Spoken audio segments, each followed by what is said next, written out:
যাই, আমাকে পাপা আমার সাথে 3 বছর দেখা করে না, আমি পাপার ফেসটা 3 বছর ধরে দেখি না।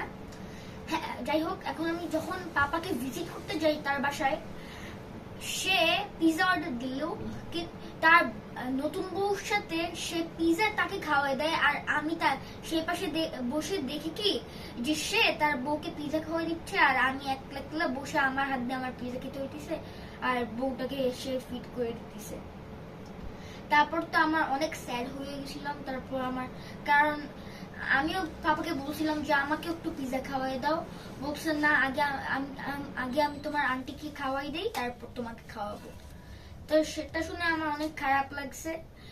তারপর যদি আমার দাদুর বাসায় যাই, ধর আমি মানে ওই যে রামাদানে আমি আমি আমার ফুপ্পিকে কাপড় দেখাবো যেটা আমি পরবো না আমাদের জন্য পাপার সাথে। আমি সাইডে একটা গ্লাস ছিল, কাঁচের গ্লাস, হ্যাঁ, ওই যে বেডের পাশে কর্নারে। তারপর আমি যখন যাইতেছিলাম ওই গ্লাসটা পড়েছিল আমার পায়ে, এখানে কেটে গেছিল, তা রক্ত বের হওয়া শুরু করছে। আমার দাদু এই যে আমার ফেসটা অনেক অ্যাঙ্গি করে বলে কি, আমি জানতাম এই ছেলেটা ফালাবে, বোকা ছেলে।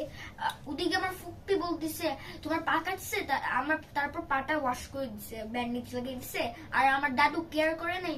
সে বলে ভালোই দুষ্টু ছেলে, একদম তোমার ইটা কেটে গেছে পাটা। তারপর আমার পাপা আমাকে রেখে চলে গেছিল যখন আমি আমার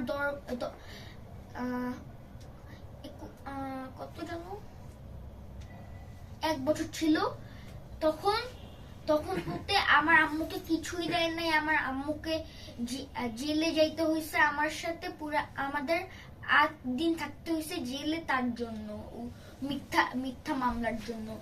আমার দাদু মানে ওনার হাতটা পুঁতা দিয়ে ভেঙে তারপর বলেছে যে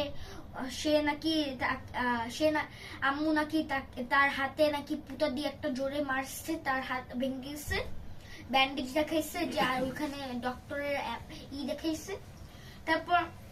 তারপর তারা ভাবছে এটা আসল। তারপর আমাদের জেলে নিয়ে 8 দিন রাখছে। ওদিকে আমার আম্মু কিছু করে না, আমার পাপার সাথে ঘুমানো, আর আমিও আম্মুর সাথে ঘুমানো। আঙ্কেল, আমরা একটু জানবো তোমার কাছ থেকে যে অন্যান্য বাচ্চারা চকলেট খায়, বিদেশি চকলেট, তোমার বাবা অনেক বড় লোক, অনেক টাকা পয়সার মালিক, তুমি সেই চকলেট গুলো খেতে পারছো কিনা? হ্যাঁ, সে অনেক বড় লোক, গরিব বাবারাও ছেলেকে চকলেট কিনে দেয়, গরিব হলেও। আমার বাবা অনেক বড় লোক, আর যারা ডিভোর্সি তারাও তো তাদের সন্তানের উপর খোঁজ খবর রাখে, চকলেট কিনে দেয়। তারপর আমার বন্ধু সবাইকে চকলেট দিচ্ছে, আমাকে 2টা চকলেট দিছিল, দুবাই চকলেট, আমি অনেক খুশি হয়েছি। তারপর আমি যখন পাপাকে বলি না আমাকে কিনে দাও, আমাকে দেয় না। আমি পুরা ইউনিমার্ট পুরো 2-3 বছর যাইতেছি না তার সাথে শপিং করতে।